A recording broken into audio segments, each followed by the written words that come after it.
যে ব্যক্তি দিনে একবার হলেও এই দোয়াটি পাঠ করবে তার যত বড় সমস্যা থাকুক না কেন মহান আল্লাহ তাআলা তা দূর করে দিবেন। সুবহানাল্লাহ। তো দোয়াটি জানার আগে ইসলামকে ভালোবেসে ভিডিওটিতে একটি লাইক এবং চ্যানেলটি অবশ্যই সাবস্ক্রাইব করবেন। দোয়াটি হলো আস্তাগফিরুল্লাহ ইন্নাল্লাহ।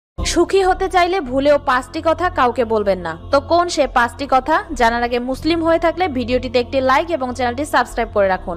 1. স্বামী স্ত্রীর গোপন কথা কাউকে বলবেন না। 2. নিজের গুনাহের কথা কাউকে বলবেন না। 3. পরিকল্পনার কথা আপনি কাউকে বলবেন না। 4. উপার্জনের কথা, আপনি কত টাকা ইনকাম করেন এটা আপনি কাউকে বলবেন না। 5. আপনি সবচেয়ে বড় জ্ঞানী অথবা যেই হন না কেন অহংকার কখনো করবেন না। আল্লাহ তাআলা আমাদের সকলকে এগুলো বুঝে আমল করার তৌফিক দান করুক। কমেন্টে আমিন লিখুন। জাহান্নামের আগুনের থেকে বাঁচার দোয়া। জাহান্নামের আগুনের থেকে বাঁচার দোয়া বেশিরভাগ লোকই জানেন না। যারা জানেন না তারা জেনে নিন এবং ভিডিওটি শেয়ার করে অন্যকে জানিয়ে দিন, এতে আপনারও অনেক ছোঁয়া হবে। সুবহানাল্লাহ। দোয়াটি হলো আল্লাহুম্মা ইন্নী।